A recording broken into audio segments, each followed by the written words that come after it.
Well, good afternoon, everybody. I just wanted to extend a huge warm welcome to all of you to Royal Roads University, for everybody who's joining us today in the Dogwood Auditorium, and we've got a whole number of people online as well, so welcome to you. My name is Philip Steenkamp. I am the President and Vice Chancellor of Royal Roads University. I really want to thank you for joining us for this panel discussion. I want, of course, to begin in a good way by acknowledging our presence here on the lands of the Lekwungen-speaking peoples, known today as the Songhees and Esquimalt nations. And it is truly with deep gratitude that we live, work, and learn on these lands each and every day. And I am so grateful to be able to come to this place each day. And for those of you joining online, I ask you to take a moment to think about the lands you are on today as well. So I've really been looking forward to this discussion. Watching what's happening, especially south of the border, and feeling the effects of it on us, the discussion is timely and needed.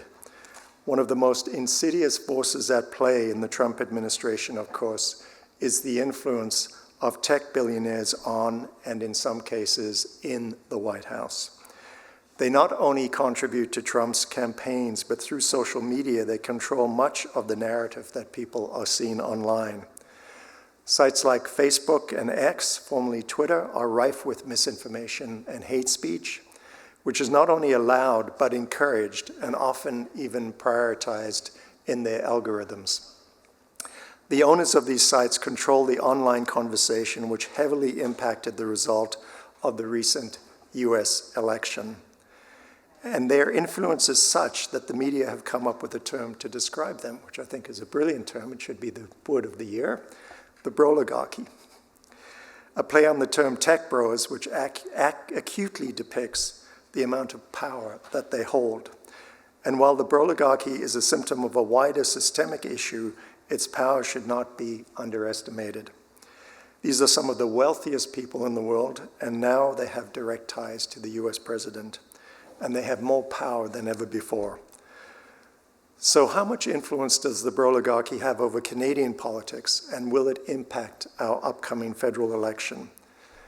What can we do to protect our democracy from these outside influences? And we're going to find out a bit about this from our panelists shortly. So let me introduce them right now. Jagers Hodson is Associate Professor in the College of Interdisciplinary Studies here at Royal Roads University, and Canada Research Chair of Digital Communication for the Public Interest. Her research aims to mitigate misinformation through digital communication efforts, particularly working with the research community. Thomas Homer-Dixon is an author, social scientist, and he's the Executive Director of the Cascade Institute here at Royal Roads. And his research focuses on threats to global security in the 21st century, including economic instability, climate change, energy scarcity, ideological polarization, and mass violence. Victoria O'Meara is a lecturer of digital media in the School of Arts, Media and Communications at the University of Leicester. And her research examines how platforms are reshaping work and cultural practices and the emergent social challenges of algorithmic media environments such as online abuse, harassment, and misinformation. And Athena Madden is joining us. Athena, please come onto the stage. It's good to see you.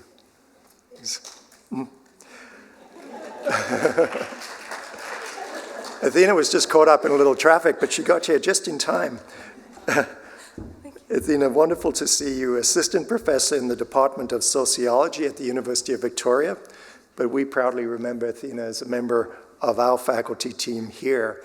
Her research looks at social medicine as applied to humanitarian intervention. And Athena, it's just a great pleasure to have you back here on campus. So I'm going to ask each of the speakers to start by answering this question. And the question is going to come up on the screen here. A very simple question. Just based on your experience, how do you think we got here? And maybe we'll start at the far end with Jagers, and then we'll move down. Thank you. That's very sneaky because I put myself at the end so I wouldn't have to go first on this question. Yeah, a very simple question. So how did we get here? And I don't think that we can point to any one cause. But I do think that we need to understand how inequality has really grown over the last little while. So, we are seeing the rise maybe of what we might call a new gilded age, where many resources are in the hands of too few, including the people who we identify as the Bro-ligarchy. And as a result, people are disadvantaged, they're anxious, and they're looking for answers. And so then they turn to, I think, populist responses to this. Why am I hurting? Why can I not afford a house? Why, is my life so much harder than I think my parents' lives were, or what have you? And we can see it in the trends. Like in the U.S. recent election, more young men voted for Trump than almost any other demographic, and that's odd because usually young people skew more liberal. So I think that one of the answers to this complex question is growing inequality. And then combined with isolation and all of the time that we are spending online is just pushing us further and further towards grifters who offer us answers that are destabilizing democracy. Thanks, Philip. So just to extend what Jagros was saying, this is a multi-causal process, and I think we'll put up a slide quickly which reflects, and don't be alarmed when you see it. It reflects the causal analysis that we've carried out or that we're initiating within the Cascade Institute. Is it possible to get that slide up? Yeah, there we go. So again, don't be alarmed. And I'm not going to go through this all in great detail because it's available online if you're interested in understanding sort of the deeper analysis and the hypotheses presented here. On the Cascade Institute website, right at the top of the website now is a document called Defending Canada's Democracy. And these four causal processes are presented and explained in some detail.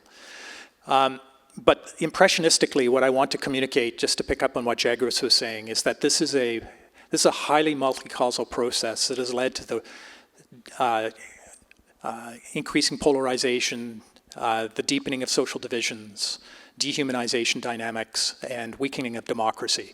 There are many factors taking place, and I think there's a tendency in the commentariat for folks to focus on just one or two things and think that they've come up with an adequate explanation. And that's, in this situation, we have a complex phenomenon, and we have to understand, we have to get the diagnosis right before we can start moving to prescriptions.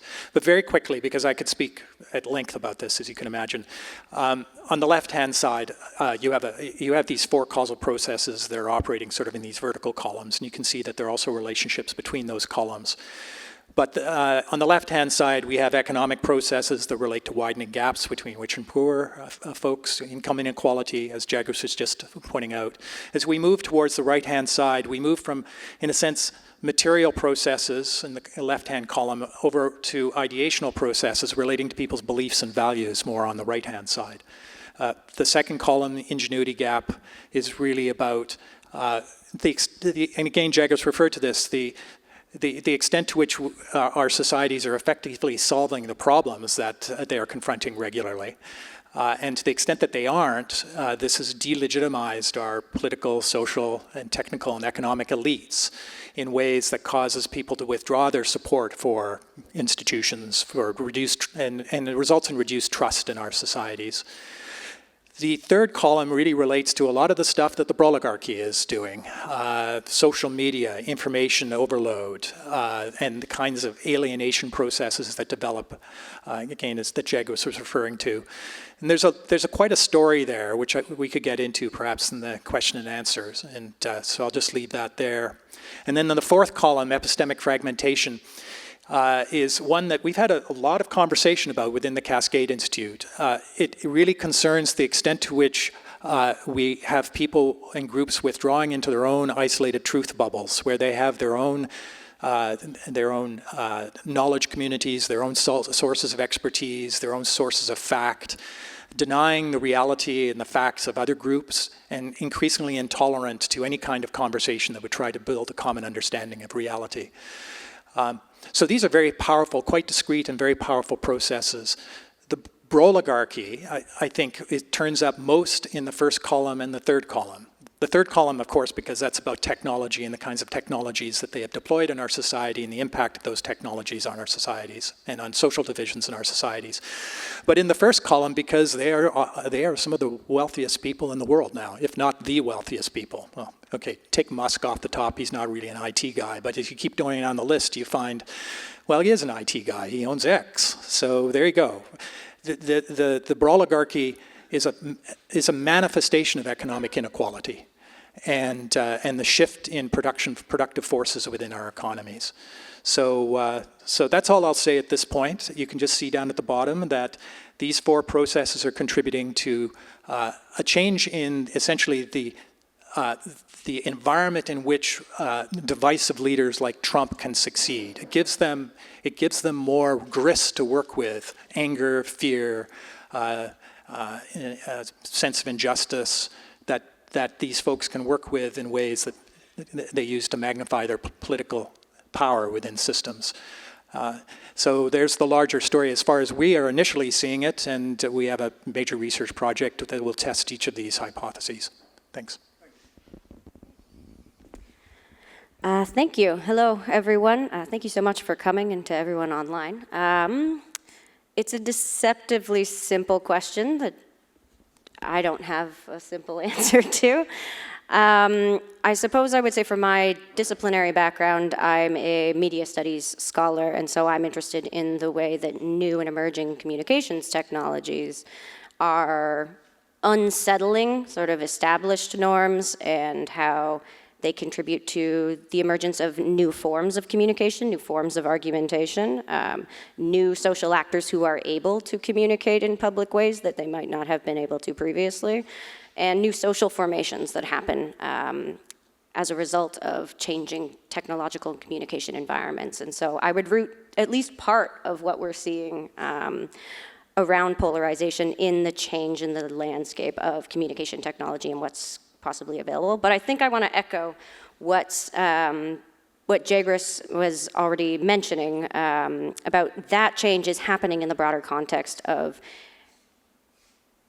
we're living in a time of incredible instability and uncertainty.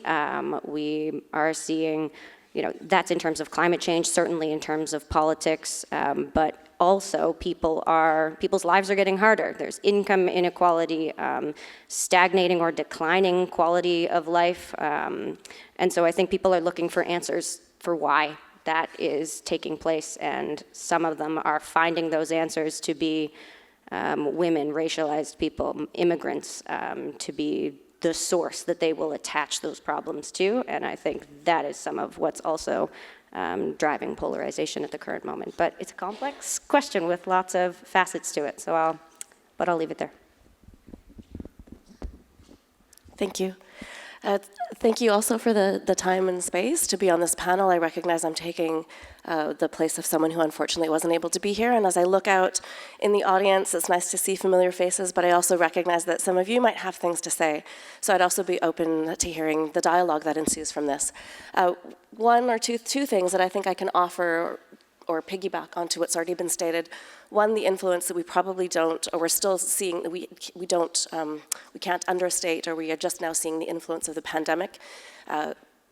Economic disruption, yes, but we also had social fragmentation stemming from the pandemic and mistrust of government or government policies that made people feel like their civil liberties were being infringed upon. The perception of those civil liberties being infringed upon has been a force that really have fomented the voices that we now hear leading populist charges and the Trump administration.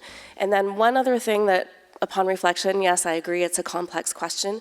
We know from the field of prejudice studies that has emerged now into genocide studies, following conditions of austerity throughout history, people have turned against other groups or created subdivisions, hating the other per se. So in conditions of austerity, people in seeking answers, for lack of a better term, blamed people who did not look like them or did not act like them or had the same culture as their in-groups as people to blame in conditions for those hardships. But yeah, I'll leave it there and then we'll continue the conversation for the questions that you have. Thank you. Yeah, thank you so much, all of you, for taking on that deceptively simple question right at the beginning. And I think you've raised a whole number of issues which maybe we can get into a little more detail on. And perhaps I'll start with you, Dr. Amara. And you did touch on this, but I wondered if you could expand on it. So if you could talk a little bit about the role you think online platforms and our digital lives are playing in growing populism and polarization. Okay. Yes. So I think the business model of platforms sort of has an explanation to lend here. These are infrastructures that are predicated on engagement and maximizing engagement. And that engagement is what creates or generates data, which is then used to refine targeting tools, which then entice advertisers to spend their dollars on platforms. And so the priority is to maximize that sort of engagement. And so anytime we click, swipe, like, share, comment on something, we're producing that engagement and that data, and that signals to the algorithms that structure these information circulation systems effectively to elevate that content. That signals to them that that's valuable content that we want more people to see. And unfortunately, inflammatory, polarizing, shocking content is incredibly engaging. These algorithms don't differentiate between positive engagement and negative engagement, or between engagement of a particular quality. It all counts towards how how content gets elevated and circulated and becomes more visible online to more people. So in a way, I would say that there's almost infrastructurally a way that social media platforms are designed to prioritize and reward polarizing content. Content that's extreme, that shocks, that provokes some type of reaction, because that is the sort of data that is useful for the platform business. So I think that's a big part of potentially why or how platforms as technological infrastructures kind of contribute to polarization. I guess another, maybe not less important point, but I think we can also think of platforms as classification systems. These are advertising businesses after all, and so the goal is to slot people into their specific consumer profiles. So there's a logic of segmentation and division to the very logic of a platform, because they're trying to put people in their appropriate buckets so that appropriate advertisements can be delivered to them. And so almost at that very basic level of how platforms are designed to run, they are fundamentally at their heart about segmenting and division rather than unifying. So that might be another element of how I see platforms contributing to polarization. Populism, let me give this a shot. I think that there's maybe a mythology to internet culture from the very beginning about it being a very democratizing space, that it allowed for a voice for the common person, that it allowed people to circumvent or bypass traditional gatekeepers and traditional experts, and allow the everyday person to have voice. And so there's sort of this logic that because the everyday person can subvert, they're more real, what they have to say is more truthful, it's more authentic online. And I think that has, its lineage in the early internet, but it still exists today in a lot of the creator economy, that there's something more real and more truthful about people who come up through the creator economy rather than through traditional journalistic sort of standards or via academic credentials. And I think that sort of celebration of the amateur dovetails very nicely with a rejection of expertise that's kind of associated with populism. So I think those two discourses marry quite well in a way that maybe exacerbates or creates a sort of digital populism, I suppose. Yeah, I'll stop there. Thanks. I would have lots of follow-up questions, but I know we want to keep the conversation going and get on to some of the audience questions as well. But, I was thinking about a few years back when Elon Musk bought Twitter, and I was sort of puzzled by the whole thing and his whole approach. And now we've seen kind of what the intent was behind all of that. It's quite extraordinary, right? Dr. Madden, if we could go to you next. And I wondered if you could talk a little bit about the fact that, the Bro-ligarchy really represents white men from the global north, essentially. And if you could talk a little bit about data colonialism and how, in your view, this is an extension of this sort of historical violence and colonialism we've seen, how it fits into that frame. Thank you. I'm aware that the person who was invited prior to me was more of an expert on data mining, and I use the word mining specifically to echo colonialist tendencies. I'd like to speak more, while I feel that there's probably a representation or re-representation of minoritized or other voices that have not been duly credited, which I would ascribe to colonialism with respect to data. I'm not much of an expert on that, so I'd like to look at, for example, Musk's taking over of Twitter, rhetoric, and discourse as being part of the dynamics that I would consider are relevant to the types of dynamics of colonialism that we see at play here, or parallels to that.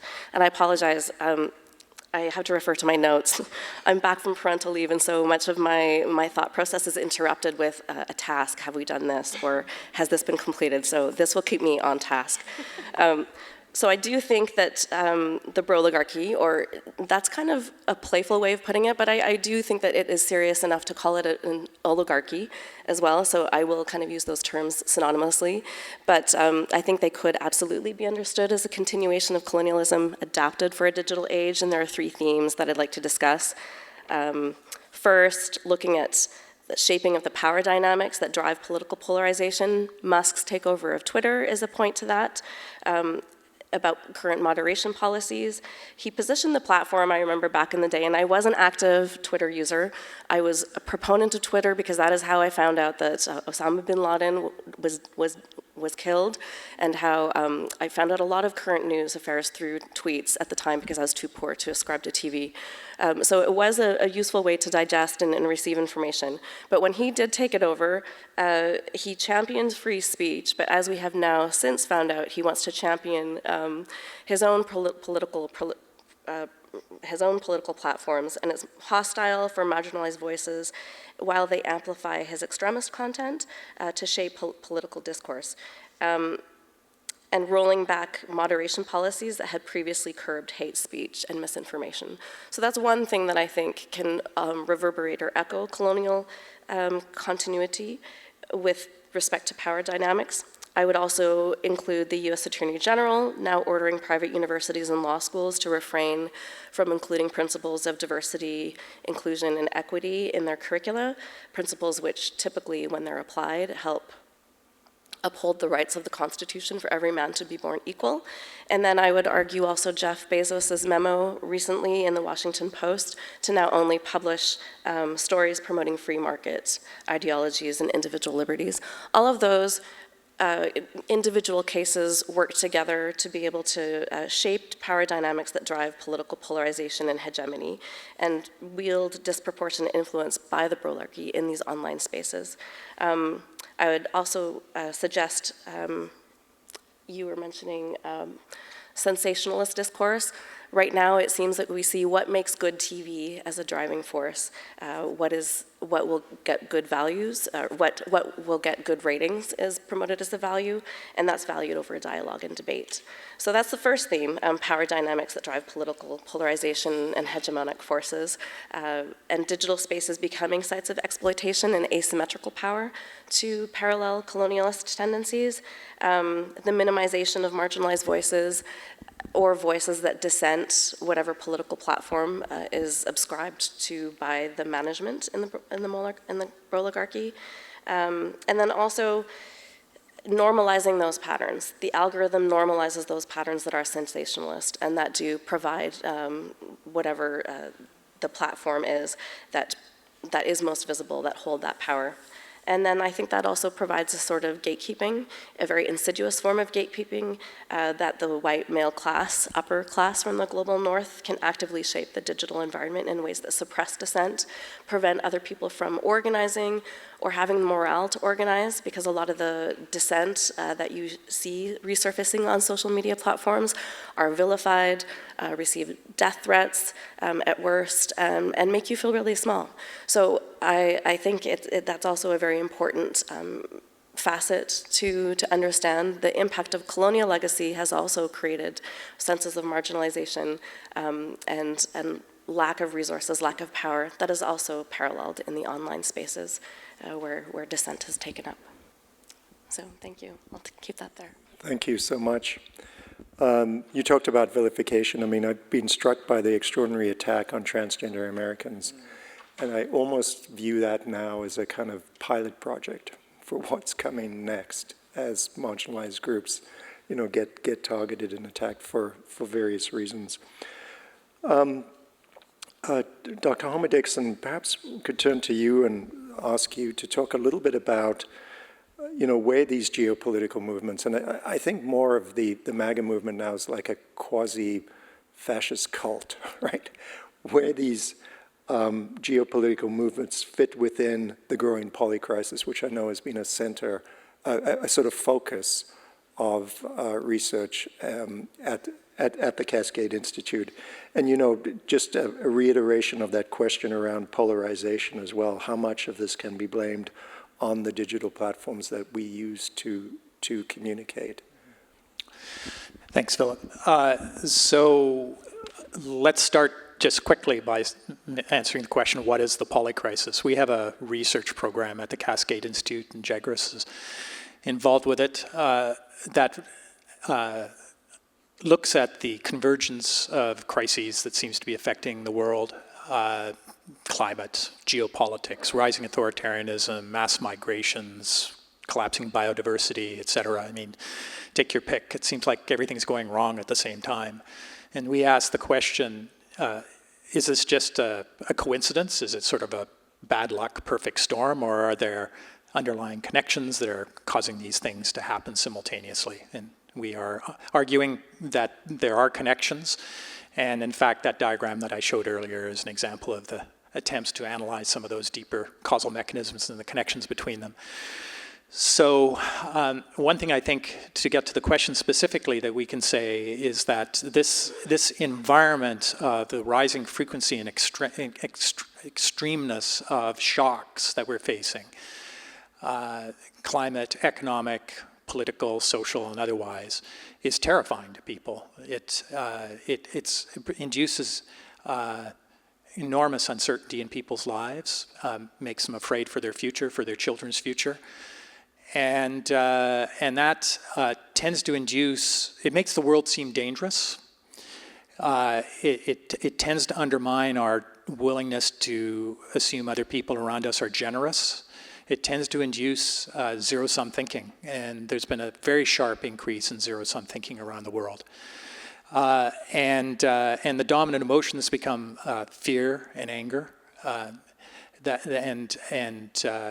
And these are emotions that are conducive to propagation very rapidly through social media. The evidence is very clear that, as you were saying, shock, but negative emotions of fear, anger, and disgust are sticky in these media environments, and they tend to get more attention. And so in a world where people are thinking in terms of winners and losers, if I win, you lose, if you win, I lose, and you don't look for win-win solutions anymore, and you've got you've got to be on top of the heap, and you've got to fight your way there. There's a lot of fear, there's a lot of anger, and these emotions are preferentially propagated through social media. So in some sense, to answer your question, Philip, I think the poly-crisis provides a kind of background material condition that is providing a rocket fuel to this phenomenon of polarization. And it's mediated by social media that just love that fuel and are making enormous profits from it. Thank you, and I think your characterization of that as a necessary condition is interesting, and then what are the sufficient conditions in various societies which tip. So Dr. Hodson, maybe a final tailored question, and then I'll ask the panel a general question as well, but and again, this is a reiteration of what we've been discussing, but I wondered if you could expand on just how does growing populism, polarization, and the rise of the far right relate to other modern issues, like information online and offline abuse and the rise and popularity, of course, of generative AI? Yeah, thank you. It's a great question, and I think it's really important to recognize that we can't necessarily isolate, especially in the online environment, this growing tendency to sort of pick sides, polarize, from misinformation that we're being fed in these online environments, and then the online toxicity or the harassment that people are subject to. Online toxicity is often wielded as a tool to shut down the people that we don't think we want to hear from. And that's why when Dr. Madame brought up Elon's taking over of X and eliminating all protections from misinformation and hate speech, that is a blunt tool that is used to silence generally marginalized people or people with opinions that we don't like. And then that, in turn, allows misinformation to flow. And then misinformation flows freely. We tend to then lean into the misinformation that supports those groups that we feel most aligned with, which in turn creates polarization. The populism occurs in part because we are so just anxious from all the poly crisis and all of the problems that Dr. Homer Dixon identified, that we want somebody to come in and save us, right? We are looking for a figure who can make it all better. We're looking for those simple solutions. And that's also tied into the decline of expertise that was mentioned, that Dr. O'Meara mentioned. And along with that decline of expertise, I think is also, we've talked about in the past, Tad and I, audience capture, right? So these algorithms are also, if I publish something and it is hateful, and it gets a response, then I might start leaning into that a little more. Maybe I'll publish something else that is hateful and gets a response. And then maybe that becomes my whole personality and suddenly I'm Joe Rogan with a podcast, right? So I think that you can't disaggregate these dynamics from one another. It is absolutely a complex system. And we can take all of these problems of online life, recognize that we are living a lot of our lives online. Here at Royal Roads, we are a university that offers a lot of our classes online. But most people in day-to-day, we're on Netflix, we are on maybe Facebook or Instagram, we're checking the weather on the weather app, we are doing our banking online, we are interacting with the government online, we are all online. And when those information environments are, as I like to say, diseased, then the information system is sick, and it makes us sick. Well, thank you. This is a question which I'm kind of puzzled by the phenomenon, but most of these tech bros were Democrats, right? Or certainly supported Democratic causes. You could count the Republican supporters, I won't say on one hand, but it seemed that Silicon Valley was liberal overall. So what happened? How do we explain this? And this is a question for anyone, right? I think they were fake liberal. Fake liberals, okay. Go ahead. I picked up the mic, but... Yeah, I think I agree that I don't think that it was a change necessarily. I think the political climate currently allows for more brazen articulation of a politics that they always sort of held. I think... Yeah, that's what I've got for now. Hang on. If someone else would like to come in, I'll think about it. Well, there's a question about regulation, too, because the Democrats were pursuing regulation, right? And in Europe, we've seen a pursuit of regulation. And so there's been a strong negative reaction to that. Tad, I don't know what you... viewers? So there's a broader question about where liberal ends and libertarian begins, and I think there's been a migration of these folks in that direction.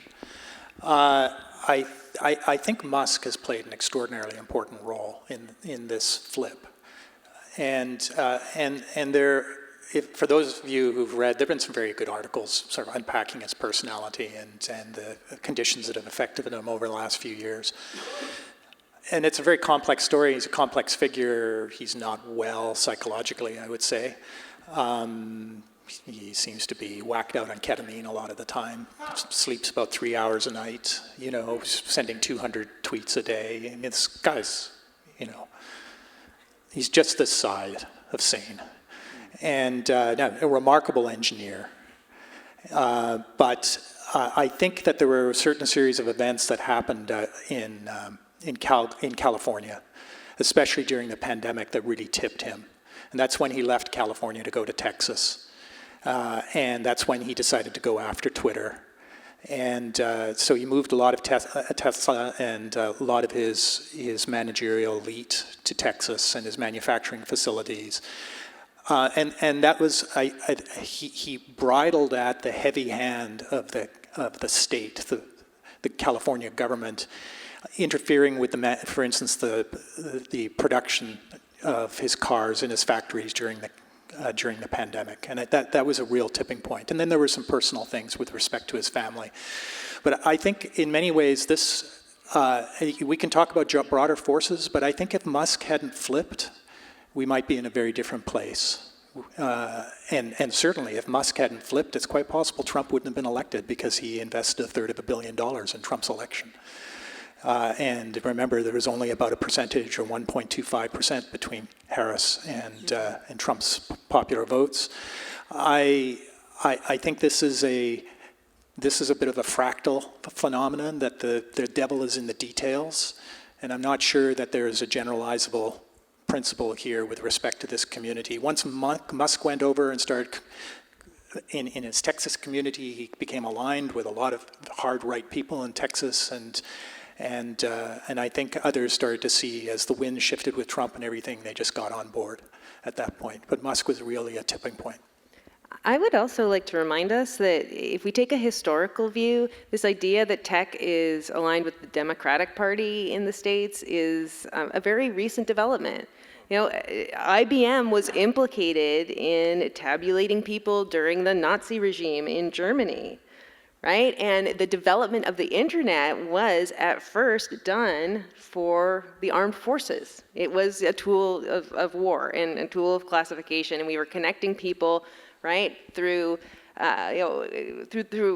military means. And so if we take a longer view, I don't think tech has anything inherently democratic about it. I think that was a great story that got a lot of people on board, and maybe for a while some people believed it, including founders of some of these tech companies, but there's nothing inherently democratic, I think, about tech or about even many of the founders of these technologies. Yeah, thank you. That's great context. I'm just going to conclude with the panel with a general question, and then we'll open it up for audience comments. But, you know, one thing I've been trying to do is sort of calibrate my exposure to news and to platforms right now, just to stay sane, essentially. But, you know, you could argue that we should use digital technologies less, to try at least to strip the technocratic elites of some of their power. I'm not sure where that gets us necessarily, but I wondered if you could all just reflect on what we need to do to resist these negative changes. What can we do? And I'll start at this end this time with Dr. Maiden, please. I can think of three things on three levels: personal, political, or four actually: personal, political, social, and then soulful. So personally, just choosing your spaces where you engage, and recognizing that your engagement in this time with this topic specifically becomes inherently political. And just a shout out for, there's a Royal Roads doctoral student, Zeb King, who was on CBC radio not long ago stating that we need to disengage from X because it's become a toxic platform. And he's a counselor, a municipal counselor in the city of Central Saanich, I believe, and he said, Central Saanich has disengaged from X, we should all do the same too. And I don't use Twitter or X as much as you used to, but nothing has really replaced it. But listening to that made me rethink, perhaps personally I need to reevaluate how I align myself. Individual choices have political repercussions.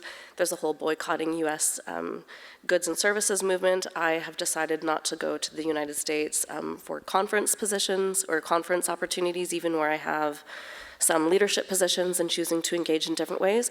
And these might be small actions, yes, perhaps of resistance, or yes, just to keep your space away or not aligned with these things that you don't want to support or promote. But they can provide you spaces to connect with other people, which leads me to the social opportunities. Choosing where you engage socially and invest your energies, at least as kind of what I've decided I need to do, and recognize that you don't have the energy to be outraged at every single thing that happens in the bombarding news cycle. That is also a tool that's used from the Trump administration to keep you immobilized, shocked, and unable to mobilize. So on a soul level, I also, this is leading to the last part of your question, I've decided to, or I've just noticed that I'm navigating towards different processes of reflection and ways to keep myself less outraged. So one, I was reflecting more on how did this space come to arise? I'm sure everyone also has a family member who is affiliated with political views, supporting Trump or movements that don't make any sense.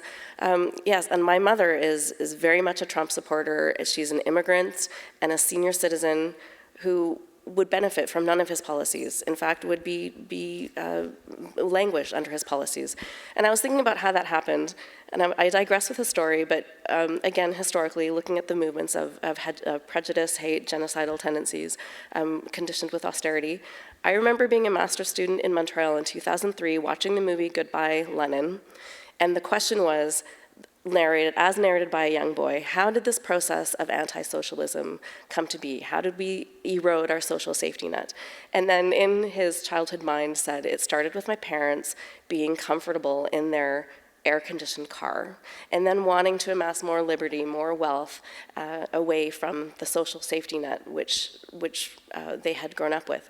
And then I remember thinking maybe I'm comfortable in my a reasonable position as a university person with, the ability to think, be creative with my research, with the ability to teach students who are engaged in social causes. Maybe I'm too comfortable with that. Maybe I need to engage in discourse and dialogue respectfully with people whose viewpoints are different than mine in a way that is not as defensive, because I think that isn't productive either. So that social and soulful process is something that I've noticed I've gravitated towards. And maybe it's not productive. Maybe it will never be productive. But on the side, at least of my own history, I can say I tried. And then I'm also noticing I gravitate towards listening to music like Lady Gaga, who has also, she also said something, she was interviewed on a podcast, and also be selective with which podcast you listen to. She said on a podcast very recently, I used to be outraged at every single social injustice, but now I have learned to hold the chaos, not put gasoline on every single fire, and recognize where I can use my voice and hold it strong and hold those notes strong in that particular tune or that particular direction. And I realize there's a lot of wisdom for that for me. My energy can only sustain so much with other obligations that I have, and I can't be outraged at everything. I can't cry moral outrage to every leadership circle I'm in at the moment where people don't agree with the funding policies or implementation policies. So just recognizing that there ought to be, maybe we can, if there isn't a space where we can cultivate respectful discourse, we can help cultivate spaces where that could be possible, and see where that goes. If not with the Bro-ligarchy, if not with the oligarchs, find your people. Sorry. I'm sorry, the question was, how can we resist? How do we resist these negative changes? Yeah. Just any observations, Yeah, reflections. I do think that there's value in the idea of using these platforms less. I realize that's not realistic advice for all people, and these are kind of a lifeline for, but if you do have the capacity to remove yourself, that is a language that the owners of these spaces understand is the mass exodus of their users from platforms, and that has effect. So a lot of Twitter refugees who were deplatformed, they moved to places like Gab, and I think some of that has reverberated back to Twitter in how they've dismantled a lot of their moderation policies as a result to try and curry favor with some of these people who have left.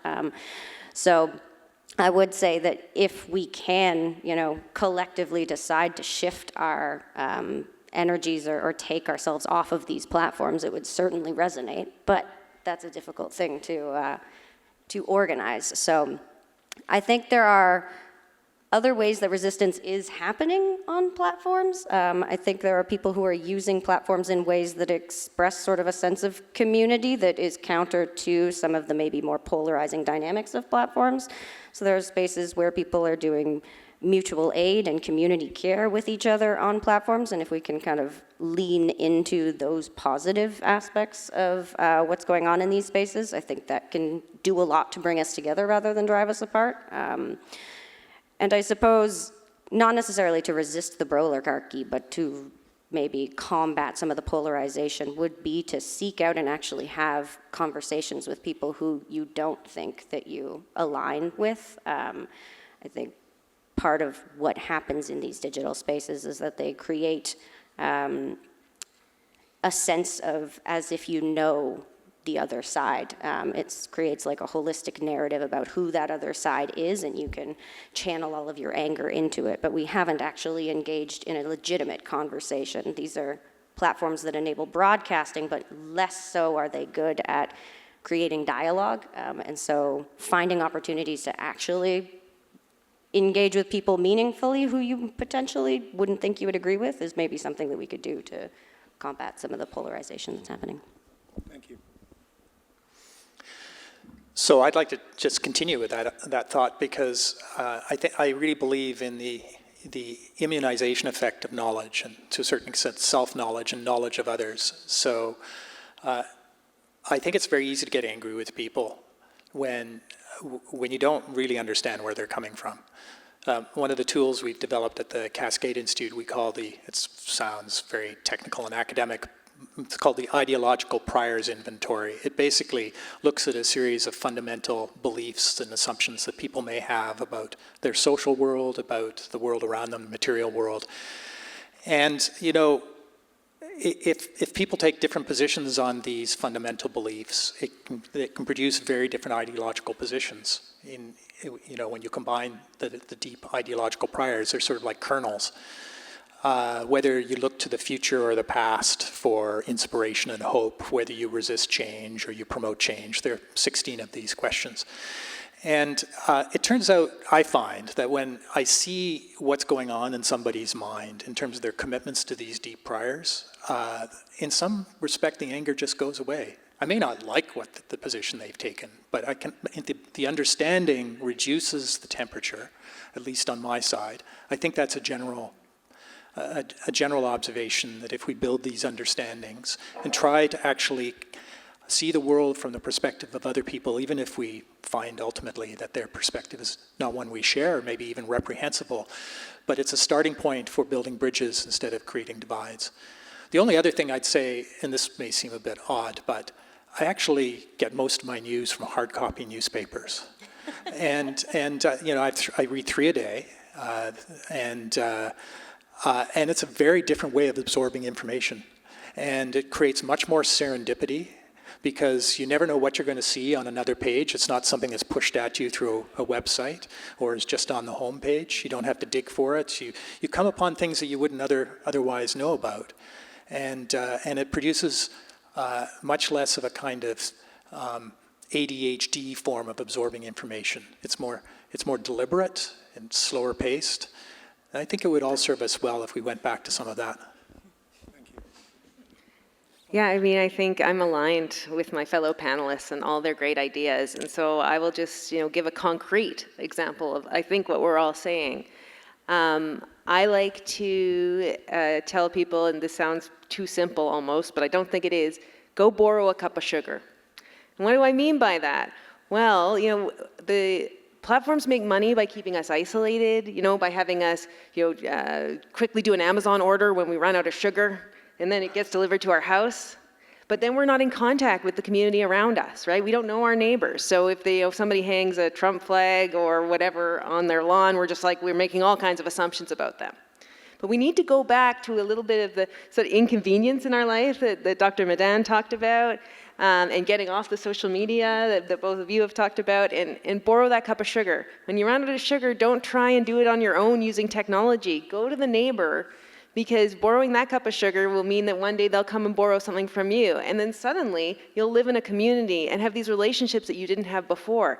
And then instead of feeling that deep anxiety when things do start to go wrong, we've cultivated this network of community care that we've all talked about. And I think that is what's going to keep democracy safe in Canada. So go borrow a cup of sugar.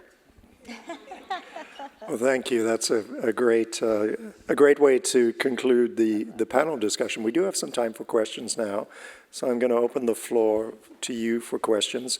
I ask that the people in the room wait for a microphone to ask questions so people online can hear you. Those of you joining online, please ask your questions in the chat, and the communications team will read them aloud. And of course, I would ask you to keep your questions short so that your fellow attendees will have the opportunity as well. Here in the front, please. Thank you very much. Is this on? Yep. Yeah, that was a great panel. And in our neighborhood, we do a lot of sugar borrowing. On Saturday, I bought a tin of tea at Fortnum and Mason. And I got home last night, and I had a message from Amazon asking me if I want to buy some tea. And of course, this made me want to pull the covers up over my head. But I did think this is exactly the wrong time to be doing that. And I liked all your suggestions for what we can do. And I think we need to do more than resist. And I like the old aphorism about the problems with democracy can only be solved by more democracy. And I'm wondering about the problems of communication only be solved by more communication. And that leads me to think about the role of universities. And I think, yes, we're comfortable engaging our students in these issues. And it's a sort of safe space in universities to do that. But I really think we need to do more, and I think we need less outrage and more action. And I know that every person on this stage is doing these things, but I keep thinking about, not buying US, not going on Facebook, getting off Amazon. But those are all sort of negative activities, and I really think we need, as universities, to do something more. And I'd like to ask you what you think the role of the university is in tackling these issues. And it outrages me, the Bro-ligarchy outrages me that one person can have that effect. Anyway. Who would like to start on that one? No, Dr. O'Meara. Yeah, thank you very much for your question. What is the role of universities? I think, as it has always been, is education. I think that we have an opportunity to engage our students in conversations that are so relevant to their lives and experiences and how they consume, and so to be able to create spaces and opportunities for them to think critically about how these information ecosystems are structuring their worldviews, how their ownership structures affect or are shaping power dynamics, to be able to have those conversations with students so that they can walk out into the world and have that critical frame to understand the context in which they live, I think is at the top of the list of priorities for me. Anyway.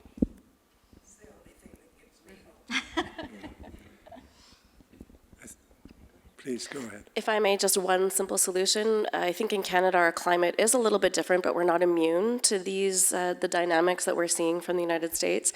I cited the example of the Attorney General of the state of Washington sending letters to law schools stating you must refrain from teaching principles of DEI, or EDI as we term it here in Canada, or JEDI, depending on what circles you're in.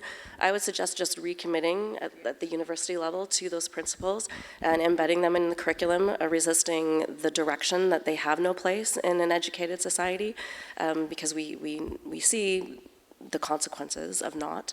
And I think that universities have power as their own microcosms or their own environments to suggest that we are committing to these principles.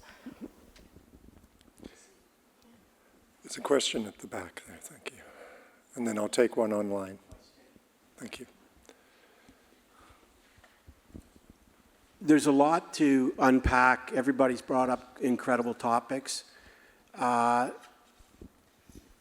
don't want to attack the name of the group, but you did call it Bro-ligarchy, and I got to be honest, as a single white male, that's like another attack on us. I don't think it's fair. I think you wouldn't like it if I said the same thing about you. I didn't come here to say that. However, it occurred to me that we're not immune from the hurt that's coming that way. So when you title something, you have to take into account the effect it has on other people. In my case, it's me. And I think that's part of the problem as a rule, that there's an arrogance to what we get to say about people because they're not us. We're othering people in every single thing that we're ever doing. But what we're not doing is we're not assuming they're the same as us in 85% of the things that they do, 95% of the things they do. We are the same. We are 99% the same. We are genetically the same, and we have this margin, this 1% difference that ends up as a Zuckerberg or a Bezos. They're not so different. So I say that with all due respect because I think it's a negative take, and using the term bro includes men of a certain type. It really doesn't help the problem. The other thing that happened was, and I'm not a truckers convoy, I'm a liberal. I grew up in a family of socialists. My mother was a deputy mayor of Toronto. Like, I am so far to the left, you can't imagine. But I do think we have to watch what we say, literally. And the other side to all that is what the Liberals have just been through and how, in a way, Mark Carney is a breath of fresh air in this country. There's a level of, and I think the California thing that was brought up is an interesting thing, and Musk's reaction to it, because he could move. The idea that he can move out of California is, again, down to the 1%. We're talking about 1% all the time. So in Canada, what I think is really happening and why you get this reaction from the West generally, the truckers convoy and whatnot, is there's a condescension about these people who aren't educated. And yet they have wisdom and they have life experience, and we're not valuing that. We're looking at what they do and say as being just wrong. And I think that, again, if we come back to where we're all 98%, 99% the same, we have to include them in the discussion. They're not here. I've watched a lot of nodding heads. And when you have nodding heads, it's confirmation bias. We're in the same loop. And none of this is negative. This is more about what do we do next. Everybody's asking, where do we go next? Who do we speak to next? Who do we borrow the sugar from? These things, this aspect of society, it doesn't help if we solve the problem in this room. We're still going out into the real world. For 40 years, I've worked as a stand-up comedian, and I've been in that world every single day. And I have to keep my mouth shut around people who have differing opinions because it's their world. Right, right. Okay, Ted, would you like to? Yeah, I'd like to tie my answer to you, just a comment to this last question, because as we were talking about the role of universities, I was thinking about the anger at credentialed elites and the anger at people who have emerged from conventional university systems. There's an enormous divide here. And part of my thinking about universities is that there's a distinction between private and public universities. And one reason these divides aren't quite as bad in Canada as they are in the United States is that the university system is largely privatized in the United States, which means it's much less accessible, especially the very upper echelons, the elites, the Ivy League and the like. Whereas most Canadians, young Canadians, can still get a really good education at public universities across Canada. So that's something that's it's under siege, as Philip can tell you at length. I mean, our universities are in real trouble because of cutbacks that have happened over a long period of time. But it's still a significant distinction. The public university system in Canada is enormously important. But I think we need to go further than that. I think we need to open up credentialism. We need to actually break down a lot of credentialism in our societies and recognize, as you were saying, the wisdom and experience that people have across their various walks of life. And there may be ways of recognizing, I think Royal Roads plays a bit of a role in that because we provide people with mid-career opportunities, even if they don't have undergraduate degrees, to get a credential that recognizes their experience. I think we need to create many more opportunities for that in our societies, so that in some sense expertise and education are democratized more than they have been. We are over time here, but I will take one question online, please. Thank you. Thank you. This question is not directed to anyone on the panel in particular, but it is a question about how we do combat the fragmentation of society and the fragmentation of communities. So how do we bring people together rather than fragment? That sort of builds on, I think, the last point, but would anybody like to elaborate on this? I was busy trying to find where the person was. They're online. Yeah. This is an online question. And there's the problem. I was actually going to say something about the importance of face-to-face communication, but I'm going to defer. It's Elon Musk asking how we reduce fragmentation in society. Okay. I can start. Again, just to reflect back on my own family makeup. So I have some family members who are prepper movements, other family members who are devout Mormon. So I have a number of, in my own family, any typical gathering is fraught with people who think differently than me, and also who believe that the place of a woman, it wouldn't necessarily be to be educated or have educated worldviews. So in that space of fragmentation, I think rhetoric is important. We talked about discourse, but I think rhetoric as a tool to understand how people convey their ideologies and not ascribe to an elite space where they feel that they don't have opportunities, or ascribe to a place where they don't meet your opportunity. So being open to, we've all said being open to dialogue, I think is important. I do understand the frustration and how difficult it can be in a fragmented conversation or society, or dealing with different people who are dogmatically ascribed to one particular way of thinking. And in religious circles, the rise of the alt-right has also fomented this space where their belief in rapture is kind of akin to why we are living in such polarized times. So respectful dialogue, I think, is important, and tempering your own anger that sometimes people who employ particular strategies of rhetoric want to incite anger so that they can prove that this is why they believe the way they do, that why you might believe the way you do is wrong. So just tempered discussions may not be realistic, but I think it's, when we deal with fragmentation at a family, group and family level, I think that's one way to start. And then our systems and institutions are another level. Thank you. Jagers, would you? Yeah, I can build on that, and thank you. I think along those lines, recognizing that most people who are, saying things that we are finding challenging, they're not approaching that to divide or to fragment, right?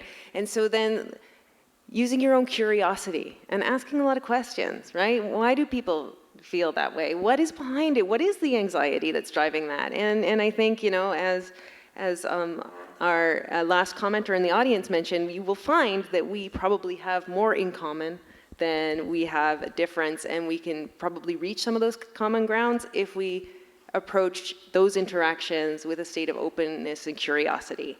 And then, you know, recognizing that while there are some people who do want to divide us, and maybe we don't have to go there, but, you know, 90% of the time, it's just something that needs that openness. Yeah. Do we have time? Yes, Yeah. please. Final comment. I'll try to make it more optimistic than it was going to be then. I think that the cat is out of the bag in terms of healing fragmentation to a degree. I think, you know, the capacity for there to be multiple truths and different approaches to what is real and what are facts is a product of sort of the communication environment that we work in. That said, I don't think that our goal needs to be to once more unify how we all view the world so that we can solve problems from a universal version of the truth. I'm not sure that that was ever actually the case, that we didn't have fragmentation. I think today we are just able to see a lot of those disparate versions of what is real far more easily than we have been in previous eras. But I think there has always been kind of multiple versions of what's real and how best to solve political issues. So I guess I would say that this is not necessarily a new problem. It's maybe one that's intensified and exacerbated and become more visible as a result of the time that we live in. But all of that said, I would echo Jagris's point as our way to end, that despite that fragmentation, there are ways to find sort of common ground or to understand each other at a human level through, you know, seeking out those conversations.